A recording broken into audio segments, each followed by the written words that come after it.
വിമാനങ്ങളിൽ ഇനി മുതൽ ഹലാൽ ഭക്ഷണം മുസ്ലിം യാത്രക്കാർക്ക് മാത്രമേ ലഭ്യമാകൂ എന്ന എയർ ഇന്ത്യ. വിമാനങ്ങളിൽ ഹലാൽ ഭക്ഷണം ഇനി മുതൽ പ്രത്യേക ഭക്ഷണമായിരിക്കും.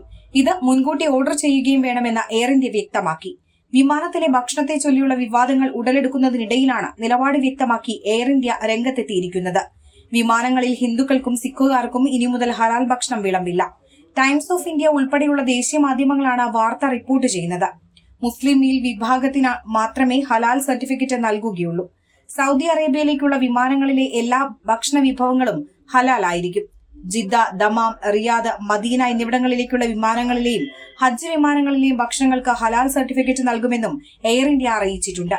മുസ്ലിം യാത്രക്കാർ മുൻകൂട്ടി ബുക്ക് ചെയ്ത ഭക്ഷണങ്ങൾ മാത്രമേ എയർ ഇന്ത്യ വിമാനങ്ങളിൽ ഇനി മുതൽ മുസ്ലിം മീൽ MOML എന്ന് അടയാളപ്പെടുത്തും. അത്തരം ഭക്ഷണം സ്പെഷ്യൽ ഫുഡ് SPML വിഭാഗത്തിൽ ഉൾപ്പെടുത്തും. എല്ലായ്പ്പോഴും യാത്രക്കാരുടെ സൗകര്യാർത്ഥം ഭക്ഷണത്തിന് വ്യത്യസ്ത ഓപ്ഷനുകൾ നൽകിയിട്ടുണ്ടെന്ന് എയർ ഇന്ത്യ ഉദ്യോഗസ്ഥൻ പറഞ്ഞു. എന്നാൽ വിസ്താരയുമായി ലയിച്ചതോടെ എയർ ഇന്ത്യ കൂടുതൽ വളർന്നിരിക്കുകയാണ്. ഈ സാഹചര്യത്തിൽ ഭക്ഷണ സേവനങ്ങൾ കൂടുതൽ കാര്യക്ഷമമാക്കേണ്ടതുണ്ടെന്നും അതിനാൽ മുൻകൂട്ടി ബുക്ക് ചെയ്യണമെന്നും എയർ ഇന്ത്യ അധികൃതർ വ്യക്തമാക്കി.